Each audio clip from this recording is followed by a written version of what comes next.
ఒక చిన్న ఆఫర్ అయితే ఉంది. భీమ్స్ అన్న కిడ్నాప్ చేసేసి నువ్వు భీమ్స్ అన్న ప్లేస్ లో పోయి చిరంజీవి గారికి మ్యూజిక్ చేసే అవకాశం ఉంది నీకు. మ్యూజిక్ ఆయనతో చెప్పింది కిడ్నాప్ చేసి అడ్వాన్స్ మనం తీసుకో. అడ్వాన్స్ మాత్రం మా డబ్బులు తీసుకోవడానికి అదే అందం అనుకున్నా.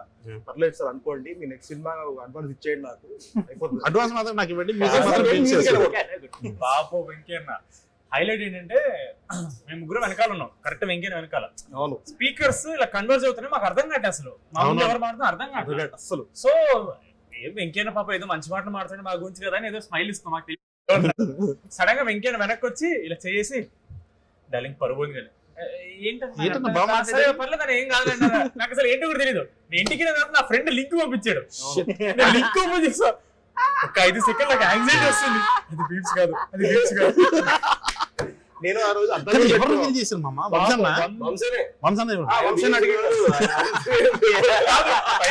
పాపం వెంకయ్య బీట్స్ కదా సారీ పరుపోయింది అన్నీ చెప్పేసిండు. Very sweet. ఎందుకంటే ఆ రోజు నేను అద్దాలు కూడా పెట్టుకున్నా, జనరల్ పెట్టుకోలేదు, ఏదో స్టైల్ గా పెట్టుకున్నది, సీరియస్ గా ఉంటుంది బాడీ లాంగ్వేజ్ అట్లా వెళ్ళింది. కానీ మామ నేను అన్నానండి చెప్తున్నా, నేను ఆంథనీ మామ్ని భీమ్స్ అని కలిపి ఒక ఫోటో తీసిన ట్విన్స్ అని చెప్పి, ఎప్పుడు టిల్లు స్క్వేర్ మ్యూజిక్ చేసేటప్పుడు. సో అదే యాక్చువల్ గా ఇట్లా టప్నట్ అయింది. అది యాక్చువల్లీ ఆంథనీ అని కూడా ఆ రోజు భీమ్స్ అంటే రిజెక్ట్ చేయట్లేదు, నేను భీమ్స్ అన్నట్టు ఇట్లా చేస్తున్నాడు.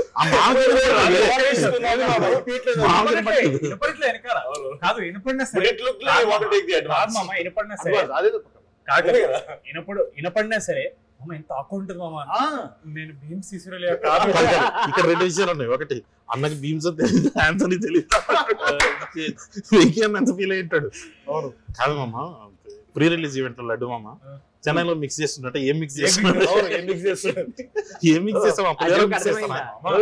కాదు ఏం మాట్లా ఇంకా వరస్ట్ స్టేజ్ మీద మైకిస్తే వరస్ట్ అసలు. కానీ మామ మొన్న ఎట్లా ఎలివేషన్ ఇస్తాం తెలుసా, మోస్ట్ నాలెడ్జబుల్ మ్యాన్ అని అబద్ధాలు లేనిపోయిన అబద్ధాలని అది రీల్ వైరల్ అవుతుంది. అవుతాయి రా, సెంట్రల్ ఇమిడియట్ చెప్పేస్తాం, జాపనీస్ లో చెప్పాలి చెప్తాడు. డిబేట్ అవుతుంది మామ, ఏంటి మన మ్యాట్ 3 మన ఫైనాన్షియల్ మ్యాట్ 3 గురించి మాట్లాడదాం మామ, మ్యాట్ 3 చేద్దాం, మాట్లాడదాం. క్లైమాక్స్ నాలుగు ఉంటుంది చెప్పాలి. అది లేదురా, ఉంటాగా నువ్వు ఉండవు ఈసారి తెలుసా, ఈసారి క్లైమాక్స్ ఇది వాడు అదే ఫస్ట్ దాంట్లో మనం అనుకుండే కదా. అవును, సెకండ్ లేదు మూడో వీడు ఎలా అంటే ఈసారి ఈసారి మంచి క్లైమాక్స్ ఇస్తాం రా. అంటే క్లైమాక్స్ లో ప్రాణత్యాగం చేశారు, ఫోటోకి దండ వేసేటట్టు, అంటే ఒక ఐరన్ మ్యాన్ టైప్